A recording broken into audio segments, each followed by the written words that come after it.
Hello everyone, welcome back to Eduwala 2.0. Plus two business studies ഓരോ പാഠത്തിൽ നിന്നും ഏതൊക്കെ ടോപ്പിക്ക് പഠിക്കണം, ഏതൊക്കെയാണ് ഇമ്പോർട്ടൻ്റ് എന്ന് ഒരുപാട് കുട്ടികളായി മെസ്സേജ് അയച്ച് ചോദിക്കുന്നു.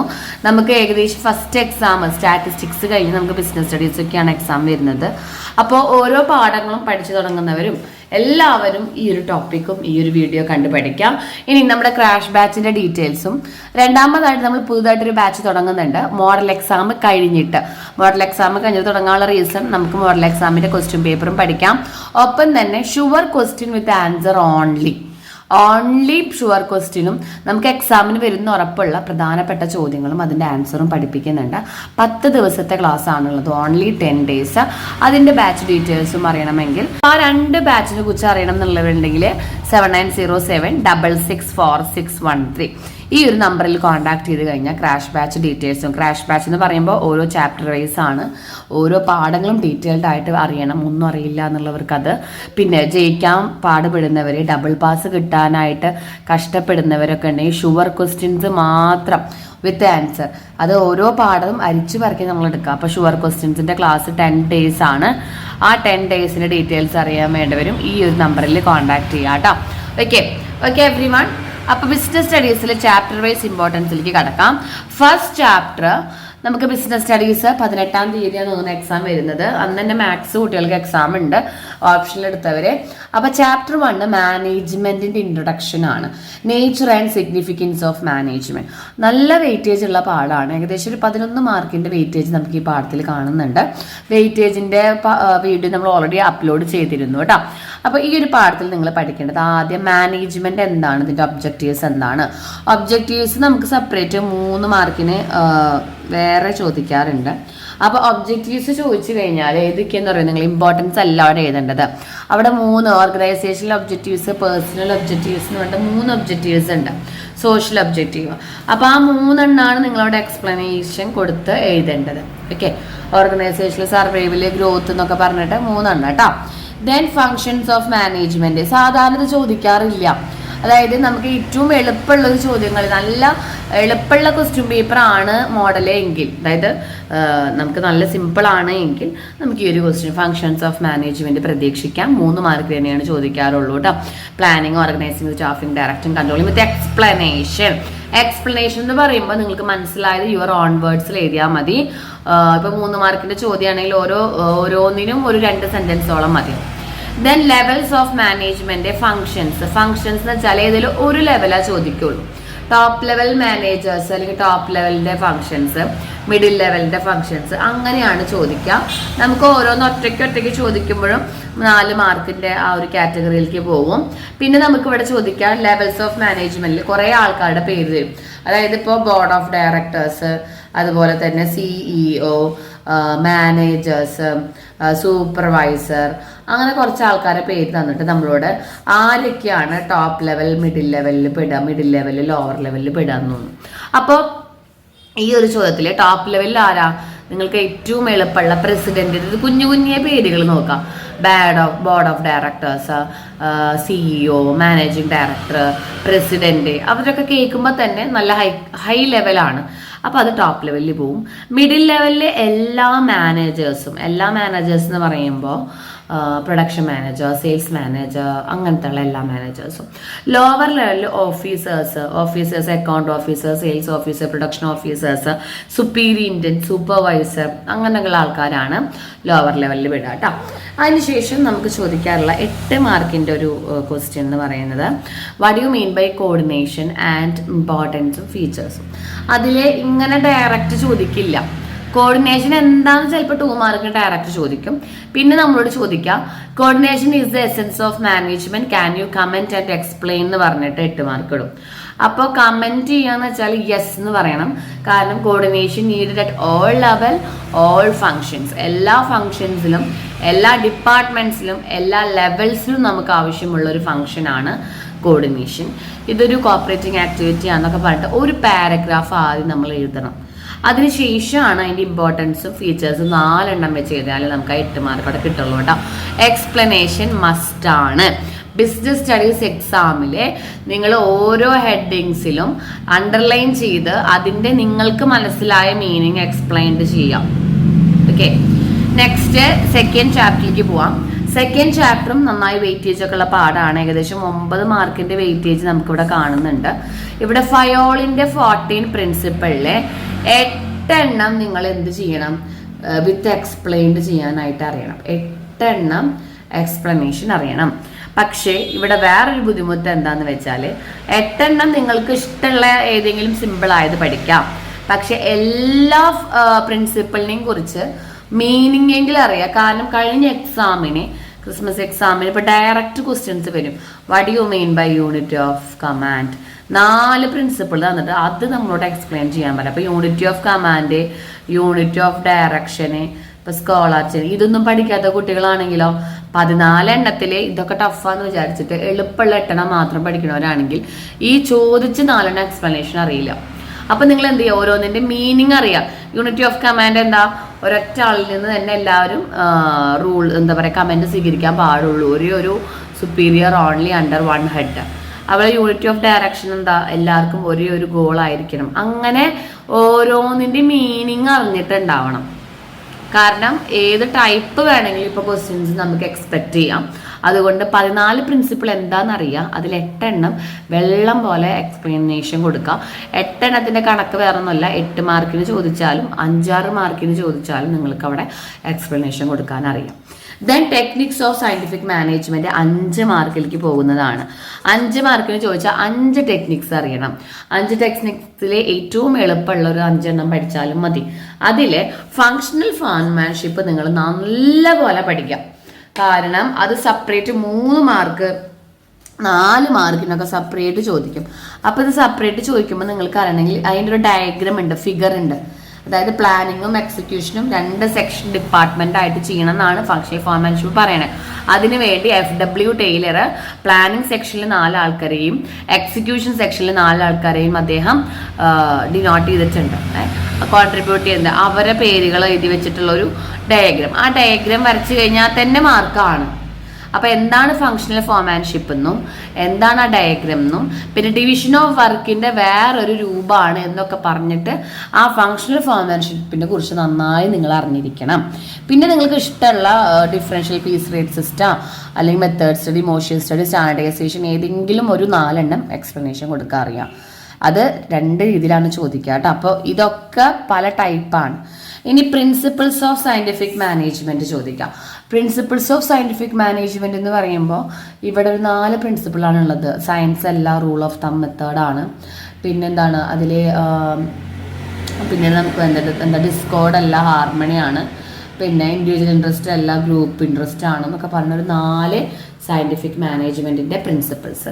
നോർമലി നമുക്കിപ്പോൾ ഇത്രയധികം ടോപ്പിക്കുകളൊന്നും ഓരോ പാഠത്തിൽ നിന്ന് പഠിക്കാൻ വരാറില്ല. പക്ഷേ ഇനി നിങ്ങൾ ഇങ്ങനെ പഠിച്ചേ പറ്റൂ. ബിക്കോസ് നമുക്ക് ഇനി വരുന്നത് നമ്മുടെ ഫൈനൽ എക്സാമാണ്. അപ്പോൾ മോഡൽ എക്സാമിൻ്റെ ഈ പഠിത്തം തന്നെ നിങ്ങൾ വളരെയധികം സിൻസിയറായിട്ട് പഠിക്കുക കേട്ടോ. പിന്നീട് നമ്മൾ 3ാമത്തെ ചാപ്റ്ററിലേക്ക് കിടക്കുമ്പോൾ ഇവിടെ ഒരു ടോപ്പിക്കാണ്, ഈ ഒരു ടോപ്പിക്കാണ് മേജർ ആയിട്ട് ഉണ്ടാവാറ്. ഡയമെൻഷൻസ് ഓഫ് ബിസിനസ് എൻവയോൺമെന്റ് 4 മാർക്കിന് വിത്ത് എക്സാമ്പിൾ. കുറെ എക്സാമ്പിൾ എന്ന് മാച്ച് ദ ഫോളോയിങ് ഒക്കെ നമുക്ക് എക്സ്പെക്ട് ചെയ്യാം കേട്ടോ. മാച്ച് ദ ഫോളോയിങ്ങിൽ ടെക്നിക്കൽ എൻവയോൺമെന്റ് ഏത്, എക്കണോമിക് എൻവയോൺമെന്റ് ഏത്, അങ്ങനെയൊക്കെ നമുക്ക് എക്സ്പെക്ട് ചെയ്യാവുന്നതാണ് ഡയമെൻഷൻസ് ഓഫ് ബിസിനസ് എൻവയോൺമെന്റ്. ഇതിന് കൂടെ ബിസിനസ് എൻവയോൺമെന്റ് ഇമ്പോർട്ടൻസ് പഠിക്കാം.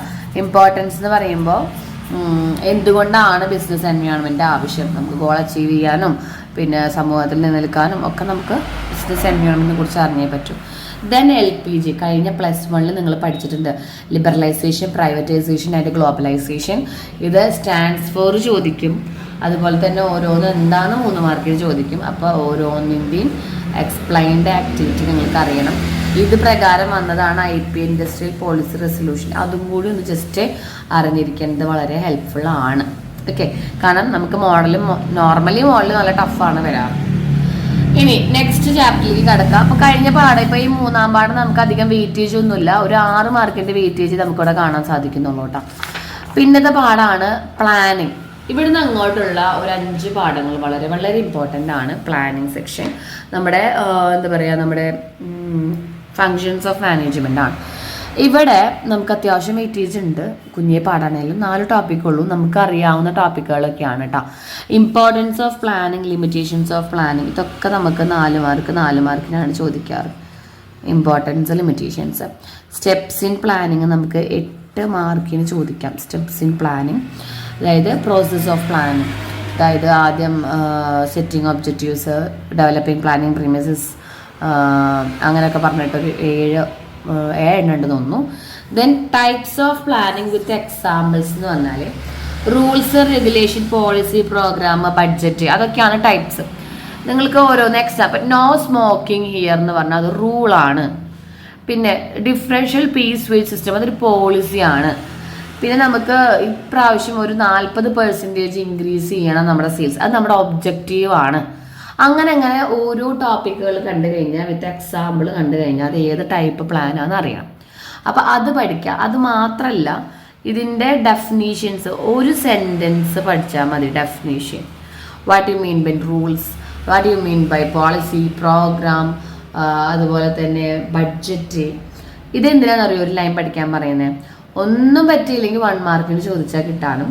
രണ്ടാമത് ടൈപ്സ് ഓഫ് പ്ലാൻ നിങ്ങളുടെ എക്സ്പ്ലനേഷൻ കൊടുക്കാൻ പറഞ്ഞാൽ ആ ഒരു ലൈൻ എഴുതി വെക്കുക. പിന്നെ നമുക്ക് മാച്ച് ദ ഫോളോയിങ്ങിന് വളരെ ഹെൽപ്ഫുള്ളാണ്. മാച്ച് ദ ഫോളോയിങ് മാക്സിമം ഒന്നെങ്കിൽ ഈ പാഠം കഴിഞ്ഞ പാഠമാണ് ചോദിക്കാറ്. അതായത് റൂൾസിൻ്റെ ഡെഫിനേഷന് എല്ലാം നമുക്ക് 2 മാച്ച് ദ ഫോളോയിങ് വരും. അപ്പം 5 മാർക്കിനൊക്കെയാണ് ഈ മാച്ച് ദ ഫോളോയിങ് വരിക. അതിങ്ങനെ കറക്കി കുത്തി കളയാണ്ട് ഓരോ സെൻറ്റൻസ് പഠിച്ചു കഴിഞ്ഞാൽ സിമ്പിളായിട്ട് നമുക്ക് ചെയ്യാനായിട്ട് സാധിക്കും. ഓക്കെ, ഇപ്പം 4ാം പാഠം ഇത്രയും ടോപ്പിക്കാണ്. ലിമിറ്റേഷൻസ് ഒക്കെ നന്നായി നോക്കുക. ലിമിറ്റേഷൻസ് നമുക്ക് 4 മാർക്കിന് ചോദിക്കാറുണ്ട് കേട്ടോ. അടുത്ത പാഠം ചാപ്റ്റർ 5 ഓർഗനൈസിങ്. ഇതിൽ മെയിനായിട്ട് പഠിക്കാനുള്ള ഡിഫറൻസസ് ആണ്. കണ്ടോ, difference between functional and divisional structure, difference between delegation and decentralisation, difference between formal and informal organisation. അതായത് കൂടുതലും ഡിഫറൻസ് ആണ്. ഈ ഡിഫറൻസ് ഒക്കെ നമുക്ക് 4 മാർക്കിൽ കുറയാതെ ചോദിക്കും. 4, 5, 8 മാർക്കിന് അങ്ങനെ ചോദിച്ച് കണ്ടിട്ടേ ഇല്ല. ഇനി 2 ടൈപ്സ് ഓഫ് സ്ട്രക്ചർ ഉണ്ട്. അത് നമുക്ക് ഇതുപോലെ 4 മാർക്കിന് 2 ഓർഗനൈസേഷണൽ സ്ട്രക്ചർ, ഡിവിഷണൽ സ്ട്രക്ചർ, അങ്ങനെ 2 ചോദിക്കാം. സ്പാൻ ഓഫ് മാനേജ്മെന്റ് എന്താണ് 3 മാർക്കിന് ചോദിക്കാം. അതായത് സ്പാൻ ഓഫ് കൺട്രോൾ എന്നും ചോദിക്കാം, സ്പാൻ ഓഫ് മാനേജ്മെന്റ് എന്നും ചോദിക്കാം. അപ്പം അതും നിങ്ങൾക്ക് അറിയണം. സ്പാൻ ഓഫ് കൺട്രോൾ അല്ലെങ്കിൽ സ്പാൻ ഓഫ് മാനേജ്മെന്റ് എന്ന് വെച്ചാൽ എന്താ? The number of subordinates that A superior can effectively supervised, അല്ലെ? എത്ര പേരെ ഒരു സുപ്പീരിയർക്ക് നല്ല എഫക്റ്റീവായിട്ട് സൂപ്പർവൈസ് ചെയ്യാൻ സാധിക്കും അല്ലെങ്കിൽ മാനേജ് ചെയ്യാൻ സാധിക്കും. ദെൻ എലമെന്റ്സ് ഓഫ് ഡെലിഗേഷൻ 3 മാർക്കിന് ചോദിക്കാറുണ്ട്. അതായത് അതോറിറ്റി, റെസ്പോൺസിബിലിറ്റി ആൻഡ് അക്കൗണ്ടബിലിറ്റി. ഇത്രയും ആ പാഠത്തിൽ പഠിക്കാം. ഓരോ പാഠങ്ങളും പഠിക്കേണ്ട മെയിൻ ഷുവർ ക്വസ്റ്റ്യൻസ് ആണ് കേട്ടോ. ഈ പാഠം നമുക്ക് ഇതുപോലെ 8 മാർക്കിൻ്റെ അടുത്തേക്ക് വെയിറ്റേജൊക്കെ ഉണ്ട് കേട്ടോ. അടുത്തത് 6th ചാപ്റ്റർ ആണ്. 8 മാർക്കിൻ്റെ ക്വസ്റ്റ്യൻസ്. 8 മാർക്ക് എന്ന് പറയാൻ എസ്സേ മാർക്കുകൾ നമുക്ക് വേഗം കയ്യിലാക്കി കഴിഞ്ഞാൽ ബാക്കിയുള്ളത് അതിൽ കൂടെ പോകുന്നുള്ളൂ. അപ്പം 8 മാർക്ക് ഒരുപാട് ചോദിക്കാൻ ചാൻസ് ഉള്ള 2-3 പാഠങ്ങളാണ് ഇനി ഇവിടുന്ന് അങ്ങോട്ട് പറയുന്നത്. First one staffing. സ്റ്റാഫിങ്ങിൻ്റെ process, source of recruitment, steps in selection, methods of training. ഈ 4 8 മാർക്കിൻ്റെ ക്വസ്റ്റ്യനാണ്. സ്റ്റാഫിങ്ങിൻ്റെ process, source of recruitment, selection process, on the job training, off the job training. ഇത് 4 നമുക്ക് 8 മാർക്കിന് ചോദിക്കാവുന്ന ക്വസ്റ്റ്യൻ ആണ്. പ്രോസസ് ഓഫ് സ്റ്റാഫിംഗ് എന്ന് പറഞ്ഞാൽ manpower recruitment, manpower requirement, recruitment, സെലക്ഷന്, പ്ലേസ്മെന്റ്, ഓറിയന്റേഷൻ എന്ന് പറഞ്ഞിട്ട് 7 8 നമ്മളെ കോമ്പൻസേഷൻ കിട്ടുന്നത് വരെ അതാണ് പ്രോസസ്. ഓരോന്നിൻ്റെയും മീനിങ് എക്സ്പ്ലനേഷൻ മസ്റ്റ് ആണ്. നിങ്ങൾ ഹെഡിങ് നന്നായി കാണാപ്പാഠം പഠിക്കുക, മീനിങ് മനസ്സിലാക്കി എഴുതിയാൽ മതി. Then source of recruitment, internal sources ഉണ്ട്, എക്സ്റ്റേണൽ സോഴ്സ് ഉണ്ട്. 2 ടൈപ്പ് ഉണ്ട് കേട്ടോ. അപ്പൊ ഇന്റേണലും എക്സ്റ്റേണലിലും 4 വെച്ചിട്ട് എഴുതിയാലാണ് 8 മാർക്ക് കിട്ടുള്ളൂ. ഇന്റേണലിൽ നിങ്ങൾക്ക് എളുപ്പമുള്ള 4 സോഴ്സസ് നോക്കാം. ഇന്റേണലിൽ നമുക്ക് 2 വരുന്നത് കേട്ടോ. 2. എക്സ്റ്റേണലിലാണ് 6. ഇന്റേണലിൽ ട്രാൻസ്ഫറും പ്രൊമോഷനേ ഉള്ളൂ. എക്സ്റ്റേണലിൽ നിങ്ങൾ ഒരു 6 അതായത് എക്സ്റ്റേണലിൽ ഒരു 6 എന്ന് പറയുമ്പോൾ ഇപ്പൊ നിങ്ങൾക്ക് വേണമെങ്കിൽ ഡയറക്റ്റ് റിക്രൂട്ട്മെന്റ്, അല്ലെങ്കിൽ recommendation of employees, advertisement on television, web publishing, ഇതൊക്കെ എളുപ്പമാണ്. ക്യാമ്പസ് റിക്രൂട്ട്മെന്റ് എളുപ്പമാണ്. അപ്പോൾ നിങ്ങൾക്ക് എളുപ്പമുള്ള advertisement on journal, news papers, അങ്ങനെ ഒരു എളുപ്പമുള്ള ഒരു 6 പഠിക്കുക കേട്ടോ. ദെൻ സ്റ്റെപ്സ് ഇൻ സെലക്ഷൻ പ്രോസസ്സിൽ സ്റ്റെപ്പ്, അതായത് ആദ്യം പ്രിലിമിനറി സ്ക്രീനിങ് നടത്തുന്നു, പിന്നെ സെലക്ഷൻ ടെസ്റ്റുകൾ പാസ്സാക്കുന്നു, മെഡിക്കൽ എക്സാമിനേഷൻ, ഇന്റർവ്യൂ, അങ്ങനെ കോൺട്രാക്ട് ഓഫ് എഗ്രിമെന്റ് ഒപ്പിടുന്നത് വരെയുള്ള സെലക്ഷൻ പ്രോസസ്സ്. പിന്നെ ടൈപ്സ് ഓഫ് ടെസ്റ്റിംഗ് സെലക്ഷൻ നമുക്കൊരു 4 മാർക്കിന് പ്രതീക്ഷിക്കാം. അതായത് trade test, intelligent test, aptitude test, personality test എന്നൊക്കെ പറഞ്ഞിട്ട് ഓരോ ടെസ്റ്റ് എന്തിനു യൂസ് ചെയ്യുന്നു. ദെൻ മെത്തേഡ്സ് ഓഫ് ട്രെയിനിങ്, ഇതും നമുക്ക് 2 ടൈപ്പാണുള്ളത്. ഓൺ ദ ജോബ് ട്രെയിനിങ്ങും ഓഫ് ദ ജോബ് ട്രെയിനിങ്ങും. ഓൺ ദ ജോബ് ട്രെയിനിങ് മെത്തേഡ്സിൽ ഒരു 4 എണ്ണം പഠിക്കുക, ഓഫ് ദ ജോബ് ട്രെയിനിങ് ഒരു 4 എണ്ണം പഠിക്കുക. ഓൺ ദ ജോബ് ട്രെയിനിങ്ങിൽ കോച്ചിങ്ങും ഇന്റേൺഷിപ്പും അതൊക്കെ നോക്കാം, പിന്നെ അപ്രന്റീസ്ഷിപ്പൊക്കെ നോക്കാം. ഓഫ് ദ ജോബ് ട്രെയിനിങ്ങിൽ ക്ലാസ് റൂം ലെക്ചേഴ്സ്, ഫിലിംസ്, അതുപോലെ വെസ്റ്റിബ്യൂൾ ട്രെയിനിങ് അതൊക്കെ നോക്കാം. അതിൽ വെസ്റ്റിബ്യൂൾ ട്രെയിനിങ് നന്നായി നോക്കണം. നമുക്ക് 2 മാർക്കിന് സെപ്പറേറ്റ് ചോദിക്കാറുണ്ട്. What you mean by vestibule training ചോദിക്കാറുണ്ട്. ദെൻ പ്രൊമോഷനും ട്രാൻസ്ഫറും തമ്മിലുള്ള ഡിഫറൻസ് 4 മാർക്കിന്, അതും നമുക്കൊരു 4 പോയിന്റ് അറിയാം. സോ ഇത്രയും പോയിന്റുകളാണ്, ഇത്രയും ക്വസ്റ്റ്യൻസ് ആണ് 6ാം പാഠത്തിൽ. ഇപ്പോൾ ഇത് ഇത്രയും ടോപ്പിക്കുകൾ എടുത്തു കഴിഞ്ഞാൽ ആ പാഠം കംപ്ലീറ്റ് പഠിച്ചു നിങ്ങളൊരു 90% നിങ്ങൾ ഓക്കെയാണ് ആ പാഠത്തിൽ.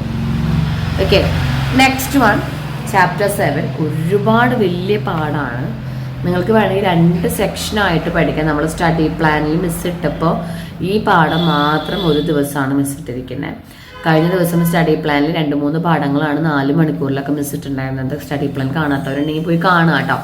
അപ്പോൾ ഇതിൽ ഒരു ദിവസം ഈ പാഠത്തിന് കൊടുക്കാൻ കാരണം ഇതിൻ്റെ ഒരു ലെങ്ത് തന്നെയാണ്. ഇതിലെ എലമെന്റ്സ് ഓഫ് ഡയറക്ഷൻ 4 മാർക്കിന് ചോദിക്കും. Importance of supervisor, Maslow's need with figure എന്ന് പറയുന്നത് ഇങ്ങനെ തന്നെ 5 ഫിഗറും സൈക്കോളജിക്കൽ നീഡ്സ് പഠിക്കണം. Incentives, qualities of a good leader, communication process with figure, formal communication network, what you mean by grapevine, barriers to communication. ഇതൊക്കെ കേൾക്കാത്ത കുട്ടികളൊക്കെ ഉണ്ടെങ്കിൽ എന്ത് ചെയ്യുക, ടെക്സ്റ്റ് ബുക്കൊക്കെ ഒന്ന് മറിച്ച് നോക്കാം. നല്ല സുഖമാണ് പഠിക്കാൻ. വലിയ ടോപ്പിക്കുകൾ ഉണ്ടെന്ന് വെച്ച് എല്ലാം നമ്മളെ ഡെയിലി ലൈഫിനെ കണക്ട് ചെയ്ത് പഠിക്കാൻ പറ്റാവുന്നതാണ്. എലമെന്റ്സ് ഓഫ് ഡയറക്ഷനിൽ ഓരോ 4 എണ്ണം നമ്മുടെ ക്രാഷ് ബാച്ചിലെ കുട്ടികൾക്കാണെങ്കിൽ അതിന് നോട്ട് പഠിച്ചാൽ മതി. എലമെന്റ്സ് ഓഫ് ഡയറക്ഷനിൽ supervision, leadership, motivation and communication എന്താണെന്ന് ഓരോന്നും 2 സെന്റൻസ് മതി. സൂപ്പർവിഷന്റെ importance, help to achieve the objectives, to act as a guide, philosopher എന്നൊക്കെ പറഞ്ഞ സൂപ്പർവൈസറുടെയും സൂപ്പർവിഷന്റെ ഇമ്പോർട്ടൻസ് സെയിം തന്നെയാണ്. മാസ്ലോസ് നീഡ് ഹൈറാർക്കിനെ മോട്ടിവേഷണൽ തിയറി ഓഫ് മോട്ടിവേഷൻ ഒക്കെ ചോദിക്കും. അപ്പം നമുക്ക് ഈ 5 need, physiological need, safety and security, esteem need, social need, self actualization need, ഓരോ നീഡും ഇൻഡിവിജ്വൽ ലൈഫിൽ എങ്ങനെയാണ്, ഓർഗനൈസേഷൻ ലൈഫിൽ എങ്ങനെയാണ് ജസ്റ്റ് വരച്ച് വെക്കണം. ഇൻസെന്റീവ്സ് 2 ടൈപ്പ് ഓഫ് ഇൻസെന്റീവ്സ് ഉണ്ട്, financial and non financial. Financial എന്ന് പറയുമ്പോൾ പൈസയുടെ രൂപത്തിൽ നമുക്ക് ഇൻ ടേംസ് ഓഫ് മണി ഏതൊക്കെയാണ്, പ്രോഫിറ്റ് ഷെയറിങ്, ബോണസ്, കമ്മീഷന്, അതുപോലെ തന്നെ പെൻഷൻ, പെർക്വിസിറ്റ്സ് ഒക്കെ ഫിനാൻഷ്യലി പോകും. നോൺ ഫിനാൻഷ്യൽ എന്ന് പറയുമ്പോൾ എംപ്ലോയി ജോബ് എൻറിച്ച്മെന്റ്, പാർട്ടിസിപ്പേഷൻ, അതുപോലെ തന്നെ സ്റ്റാറ്റസ്, ക്ലൈമറ്റ്, ഓർഗനൈസേഷൻ്റെ ക്ലൈമറ്റ്, 2നും 4 വെച്ച് പഠിക്കാം. Then qualities of a good leader, അതായത് ഇന്റലിജൻസ് സ്കില്ല് വേണം, ഫിസിക്കൽ സ്കില്ല് വേണം, communication skill, knowledge, high IQ level, അങ്ങനെ തുടങ്ങിയ ഒരു ഗുഡ് ലീഡർക്ക് ഉണ്ടാവേണ്ട ഗുണങ്ങൾ. കമ്മ്യൂണിക്കേഷൻ പ്രോസസ്സ് എന്ന് പറഞ്ഞാൽ വിത്ത് ഫിഗർ, നമുക്കിതാ എന്താ പറയുക, സെന്ററിൽ നിന്ന് സ്റ്റാർട്ട് ചെയ്തിട്ട് ഇങ്ങനെയൊക്കെ പോയിട്ടൊരു ഫിഗർ ഉണ്ട്. നോയ്സസ് വന്നു കഴിഞ്ഞാൽ എന്താ സംഭവിക്കുക, ആ ഫിഗറിൽ sender, receiver, message, media, subject matter, decoding, encoding, noise obstruction തുടങ്ങിയ 8 ഘടകങ്ങളുണ്ട്. എന്താണെന്ന് എഴുതിയിരിക്കാം. Formal communication network with figure, ഇവിടെ നമുക്ക് ഫിഗർ ആവശ്യമാണ്. അതായത് ചെയിൻ ആണെങ്കിൽ ഇങ്ങനെ കണക്ട് ചെയ്ത് പോകുന്നു, ഇൻവേർട്ടർ വി ഇങ്ങനെ കണക്ട് ചെയ്യുന്നു. പിന്നെ എന്താ പറയുക, നമ്മുടെ ഫ്രീ ഫ്ലോ ഓരോന്നിന്റെ പേരും അതിന്റെ ഫിഗറും ഡിഫറെന്റ് ആണ്. ഓക്കെ, ദെൻ ഗ്രേപ്പ് വെൻ എന്ന് പറഞ്ഞാൽ ഇൻഫോർമൽ കമ്മ്യൂണിക്കേഷൻ നെറ്റ്വർക്കിനെയാണ് ഗ്രേപ്പ് വെൻ എന്ന് പറയാം. അത് ഗോസിപ്പ് ഉണ്ട്, സ്റ്റാൻഡ് ഉണ്ട്, ക്ലസ്റ്റർ ഉണ്ട്, പല ടൈപ്പ് ഉണ്ട്. അതിന്റെ എന്തുകൊണ്ടാണ് അതിന് ഗ്രേപ്പ് വെൻ എന്ന് വിളിക്കുന്നതൊക്കെ അതിന്റെ ഒറിജിൻ എവിടെയാണ് കണ്ടുപിടിക്കാൻ ബുദ്ധിമുട്ടാണ്. മുന്തിരിവള്ളികൾ പടർന്നു പോകുന്ന പോലെ സ്റ്റാർട്ടിങ് പോയിന്റ് എവിടെയാണെന്ന് ബുദ്ധിമുട്ടാണ് കണ്ടുപിടിക്കാൻ. ബാരിയേഴ്സ് ടു കമ്മ്യൂണിക്കേഷൻ എന്ന് പറഞ്ഞാൽ നമുക്ക് വരുന്ന കമ്മ്യൂണിക്കേഷന്റെ സമയത്ത് നമുക്ക് വരുന്ന തടസ്സങ്ങളാണ്. തടസ്സങ്ങൾ 4 തരമുണ്ട്. ഓർഗനൈസേഷനിൽ പേഴ്സണൽ ഉണ്ട്, അതുപോലെ തന്നെ സൈക്കോളജിക്കൽ ഇഷ്യൂസ് ഉണ്ട്, സിമെന്റിക് ബാരിയേഴ്സ് ഉണ്ട്. ഓരോന്നിലും 4 എണ്ണം പഠിക്കണം. 4ൽ 4. ഓക്കെ, 4 ടൈപ്പിൽ 4 പഠിക്കാം. ഓക്കെ, വളരെ ഇമ്പോർട്ടൻ്റ് ആയ പാഠാണ്. അടുത്തത് 8ാം പാഠം കൺട്രോളിങ്. അപ്പൊ കുഞ്ഞു പാഠങ്ങളിൽ നിന്നും 3-4 ടോപ്പിക്കൊക്കെ നന്നായി മിസ് എടുത്തിട്ടുണ്ട്. ഈ ലെവലിൽ പഠിച്ചാൽ നിങ്ങൾക്ക് ഫുൾ മാർക്ക് വരെ കിട്ടും. കൺട്രോളിങ് എന്താണെന്നും അതിന്റെ ഇമ്പോർട്ടൻസും പഠിക്കാം 4 മാർക്കിന്. What you mean by MBE? MBE എന്ന് കണ്ട എല്ലാവരും MBE അതെന്താ, മാനേജ്മെന്റ് ബൈ എക്സെപ്ഷൻ എന്നാണ് അതിന്റെ mean. Management by exception, control by exception എന്നൊക്കെ നമുക്ക് ചോദിക്കാം. അതായത് only important matters are to be consider. ചെറിയ ചെറിയ ഡീവിയേഷൻസ് എല്ലാം അവോയ്ഡ് ചെയ്ത് കൂടുതൽ ഇമ്പോർട്ടൻ്റ് ആയ കാര്യങ്ങളിൽ വേണം നമ്മൾ ശ്രദ്ധ കൊടുക്കാൻ. ഓക്കെ, ദെൻ പ്രോസസ് ഇൻ കൺട്രോളിങ്ങിന്റെ പ്രോസസ്സാണ്. ദെൻ പ്ലാനിങ്ങും കൺട്രോളിങ്ങും തമ്മിൽ എങ്ങനെ റിലേറ്റഡ് ആയിരിക്കുന്നു, അതായത് പ്ലാനിങ്ങും അപ്പം നമ്മൾ ആ ഫിഗർ വരയ്ക്കേണ്ടത് ഇവിടെ പ്ലാനിങ് ആണ്. പ്ലാനിങ് ആക്ഷനിലൂടെ ചെന്നിട്ടാണ് നമുക്ക് കൺട്രോൾ ചെയ്യാനായിട്ട് പറ്റുന്നത്. സോ പ്ലാനിങ്ങും കൺട്രോളിങ് കഴിഞ്ഞാൽ പ്ലാൻ ചെയ്യും. കണ്ടോ, ഇങ്ങനെ അങ്ങോട്ടും ഇങ്ങോട്ടും ഇവരൊക്കെ ബന്ധമുണ്ട്. രണ്ടും 2 sides ഓഫ് സെയിം കോയിൻ. ഒരു കോയിൻ്റെ 2 സൈഡുകളായിട്ട് നമുക്ക് പ്ലാനിങ്ങിനെയും കൺട്രോളിങ്ങിനെയും പറയാം. എന്തൊക്കെ പറഞ്ഞ ഈ ഫിഗറും കൂടി വരച്ച് വെക്കണം. ഇന്റർഡിപെൻഡൻ്റ് ആണ്, ഇന്റർ റിലേറ്റഡ് ആണ്. പ്ലാൻ ചെയ്തെങ്കിലേ കൺട്രോൾ ചെയ്യാനുള്ളൂ. കൺട്രോൾ ചെയ്ത് കഴിഞ്ഞാൽ നമ്മൾ തിരിച്ച് പ്ലാനിങ്ങിലേക്ക് എത്തുന്നു. അങ്ങനെയുള്ള കാര്യങ്ങളൊക്കെ വേണം അവിടെ പറഞ്ഞു കൊടുക്കാനായിട്ട് ചാപ്റ്റർ 8 കേട്ടോ. ഇവിടുന്ന് അങ്ങോട്ട് ചാപ്റ്റർ 9 തൊട്ട് നമുക്ക് കണക്ഷൻ ഇല്ലാത്ത ടോപ്പിക്കുകളാണ്. ചാപ്റ്റർ 9 എന്ന് പറയുമ്പോൾ ഫിനാൻഷ്യലുമായി ബന്ധപ്പെട്ടതാണ്. അപ്പോൾ 9ാമത്തെ പാഠം വരെ നിങ്ങൾ മാനേജ്മെന്റിന്റെ കാര്യങ്ങൾ പഠിക്കുക. 9ാമത്തെ പാഠം ഫിനാൻസുമായി ബന്ധപ്പെട്ട, അതായത് പൈസ ഇടപാടാണ് ഇവിടെ വരുന്നത്. അപ്പോൾ ഇവിടെ നമുക്ക് ഒരു ഫിനാൻസ് മാനേജറുടെ ഡിസിഷൻസ് നമുക്ക് 3 മാർക്കിന് ചോദിക്കാം. ഒബ്ജക്റ്റീവ്സ് ഓഫ് മാനേജ്മെന്റ് അതും നമുക്ക് 3 മാർക്കിന് ചോദിക്കാം. പിന്നീട് ഇവിടുന്ന് അങ്ങോട്ട് നോക്കാം, factors affecting capital structure, factors affecting dividend decision, working capital. ഇതൊക്കെ 8 മാർക്ക് 5 മാർക്കിലേക്ക് പോകുന്ന ക്വസ്റ്റ്യൻസാണ്. അതായത് എങ്ങനെയാണ് ഫാക്ടേഴ്സ് എഫക്റ്റ് ചെയ്യുന്നത്, അത് ക്യാപിറ്റൽ സ്ട്രക്ചറിനെ ആവാം, വർക്കിംഗ് ക്യാപിറ്റൽ ആവാം, ഫിക്സഡ് ക്യാപിറ്റൽ ആവാം, പലതരം ഐറ്റംസ് ഉണ്ട്. അതിനൊക്കെ എങ്ങനെയാണ് ഇതൊക്കെ കണക്റ്റ് ആവുന്നതെന്നാണ് പഠിക്കാനുള്ളത്. പിന്നെ what you mean by financial leverage, gross working capital and fixed ക്യാപിറ്റലുള്ള ഡിഫറൻസ്. ഇതൊക്കെ 3 മാർക്ക് അല്ലെങ്കിൽ പിന്നെ 2 മാർക്ക്. ഇപ്പോൾ ഈ 3 മാർക്ക് ഇട്ടത് ചിലപ്പോൾ 2 മാർക്കിലേക്ക് പോവാം, വലുതായി പോവാറില്ല. 4-5 മാർക്കിന് അങ്ങനെ പോവാറില്ല. അപ്പോൾ ഈ ഒരു പാഠത്തിൽ ഫാക്ടേഴ്സുകൾ പഠിക്കുമ്പോൾ കുറച്ച് ഫാക്ടേഴ്സ് എല്ലാത്തിലും പഠിച്ചു വെക്കാൻ പറ്റുന്ന ടൈപ്പാണ്. 4-5 എണ്ണം കോമൺ ആയിട്ട് കാണാം, അത് നിങ്ങൾ എല്ലാത്തിലും പഠിച്ചു വെക്കാം. പിന്നെ ഗ്രോസ് വർക്ക് GWC എന്ന് പറഞ്ഞാൽ ഗ്രോസ് വർക്കിംഗ് ക്യാപിറ്റലാണ്. ഒരു ഇക്വേഷനൊക്കെ ഉണ്ട്, കറണ്ട് അസറ്റിൽ നിന്ന് ലയബിലിറ്റീസ് മൈനസ് ചെയ്തെന്നൊക്കെ പറഞ്ഞിട്ടൊരു ഇക്വേഷൻ ഉണ്ട്. പിന്നെ വർക്കിംഗ് ക്യാപിറ്റലും ഫിക്സ്ഡ് ക്യാപിറ്റലും തമ്മിലുള്ള ഡിഫറൻസ് ഒക്കെ ഉണ്ട്. അതായത് വർക്കിംഗ് ക്യാപിറ്റൽ നമ്മൾ ഡേ ടു ഡേ ട്രാൻസാക്ഷന് വേണ്ടിയാണ് അങ്ങനെയൊക്കെ പറഞ്ഞിട്ടുള്ളത്. അപ്പം മൊത്തം ഈ പാഠം ഒരു ഫിനാൻഷ്യലുമായി ബന്ധപ്പെട്ട പാഠമാണ്. ഇനി അടുത്ത പാഠമാണ് ചാപ്റ്റർ 10. ഇതിൽ ചാപ്റ്റർ 10 നമുക്ക് ഫിനാൻഷ്യൽ മാർക്കറ്റ് ആണ് ആവാറ്. ഫിനാൻഷ്യൽ മാർക്കറ്റ് ആ പാഠം സ്കിപ്പിംഗ് ആണ്, നമുക്ക് ഡ്രോപ്പഡ് ഡിലീറ്റഡ് പോർഷൻ ആണ്. 11ാമത്തെ പാഠമാണ് മാർക്കറ്റിംഗ് മാനേജ്മെന്റ്. ആ 11ാമത്തെ പാഠം പുതിയ ടെക്സ്റ്റ് ബുക്കിലൊക്കെ 10ാം പാഠമായിട്ടാണ് എടുക്കുന്നത്. പഴയ ടെക്സ്റ്റ് ബുക്ക് യൂസ് ചെയ്യുന്നവരിൽ അത് 11ാമത്തെ ചാപ്റ്റർ ആയിരിക്കും. മാർക്കറ്റിംഗ് ആണ് പാഠത്തിന്റെ പേര് കേട്ടോ. മാർക്കറ്റിംഗ് ആണ്, വളരെ വലിയ പാഠമാണ്, ലെങ്തി പാഠമാണ്. പക്ഷേ ഈ ബിസിനസ് സ്റ്റഡീസിലുള്ള 12 പാഠങ്ങളിൽ ഏറ്റവും എളുപ്പമുള്ള പാഠമാണ്. എളുപ്പം എന്ന് പറയുമ്പോൾ കുഞ്ഞു കാര്യങ്ങൾ, നമുക്ക് ഡെയിലി ലൈഫിലുള്ള കാര്യങ്ങൾ. മാർക്കറ്റിങ്ങും സെല്ലിങ്ങും തമ്മിലുള്ള ഡിഫറൻസ് ഒരു 5 എണ്ണം പഠിക്കണം 5 മാർക്കിന്. ഫങ്ഷൻസ് ഓഫ് മാർക്കറ്റിംഗ് ഇതുപോലെ 5 മാർക്കിന് പഠിക്കുക. 8 മാർക്കിന് ചോദിച്ചു കഴിഞ്ഞാൽ ഒരു 8 എണ്ണം അറിയണം, ഒരു 12 എണ്ണം ഉണ്ട്, അത് നമുക്കറിയാം. അതായത് പ്രൊഡക്റ്റ് ഉണ്ടാക്കുന്നത് മുതൽ ഒരാളുടെ കയ്യിലെത്തുന്നത് വരെയുള്ള കാര്യങ്ങൾ പ്ലാൻ ചെയ്യുക, പ്രൊഡക്റ്റ് ഡെവലപ്പ് ചെയ്യുക, പിന്നെ അതിന് പ്രൈസിങ് കൊടുക്കുക, ലാബിൽ ചെയ്യുക, പാക്കേജ് ചെയ്യുക, അതുപോലെ തന്നെ ട്രാൻസ്പോർട്ടേഷൻ നടത്തുക, പ്രൊമോഷൻ ആക്ടിവിറ്റീസ് നടത്തുക, അങ്ങനെ കണക്ട് ചെയ്ത് പഠിക്കാം. പിന്നെ മാർക്കറ്റിംഗ് മിക്സ് എന്താണ്, അതിൻ്റെ കമ്പോണൻസ് 4 P's എന്ന് ചോദിക്കും. Product, place, promotion and product, place, promotion, അങ്ങനെയുള്ള കാര്യങ്ങൾ കേട്ടോ. 4 എണ്ണം. Okay, price. ദെൻ പിന്നീട് ടൈപ്സ് ഓഫ് പ്രോഡക്റ്റ് നമുക്ക് ചോദിക്കാറുള്ളത് എന്തിനാന്ന് വിചാരിച്ചിട്ടുണ്ടെങ്കിൽ, ടൈപ്സ് ഓഫ് പ്രോഡക്റ്റ് എന്ന് പറയുമ്പോൾ നമുക്ക് കൺസ്യൂമർ ഗുഡ്സ് ഉണ്ട്, കൺസ്യൂമർ പ്രോഡക്റ്റ് ഉണ്ട്, ക്യാപിറ്റൽ പ്രോഡക്റ്റ് ഉണ്ട്, ഫിനിഷ്ഡ് ഗുഡ്സ് ഉണ്ട്, അങ്ങനെ പല ടൈപ്പ് ഉണ്ട്. അത് നിങ്ങൾക്ക് ഏതെങ്കിലും 1-2 ടൈപ്പിൻ്റെ എക്സാമ്പിളൊക്കെ ചോദിക്കാം. അപ്പോൾ നമുക്കൊരു 2-3 മാർക്കിന് അത് എക്സ്പെക്ട് ചെയ്താൽ മതി. Then qualities of a good brand നെയിമും 3 മാർക്കിന് ചോദിച്ചാൽ മതി. Factors affecting pricing of a product 5 മാർക്കിന് ചോദിക്കും. അഡ്വർടൈസ്മെന്റ് ഒബ്ജെക്ഷൻസ് നന്നായി നോക്കാം. മെറിറ്റ് നിങ്ങൾക്ക് കോൺവേർട്സിൽ ഉണ്ടാക്കി എഴുതാം 5 മാർക്കിനെ. Techniques of sales promotion activities 1 വർഷം 8 മാർക്കിന് ചോദിച്ച ക്വസ്റ്റ്യൻ ആണ്. അതായത് കഴിഞ്ഞതിൻ്റെ മുന്നത്തെ വർഷം കൊണ്ട് 8 മാർക്കിന് ചോദിച്ച ക്വസ്റ്റ്യൻ ആണ്. ഒരൊറ്റ വർഷം 5 മാർക്കിൽ ചോദിക്കാറുണ്ട്. അപ്പോൾ നമ്മളത് 8 മാർക്കിൻ്റെ കണ്ടന്റിൽ ഒരു 8 എണ്ണോ 7 എണ്ണോ പഠിക്കാം. അതായത് റിബേറ്റ്, ഡിസ്കൗണ്ട്, അങ്ങനത്തെ ടോപ്പിക്കുകൾ, ലക്കി ഡ്രോ, കൂപ്പൺ, അതൊക്കെ കേട്ടോ.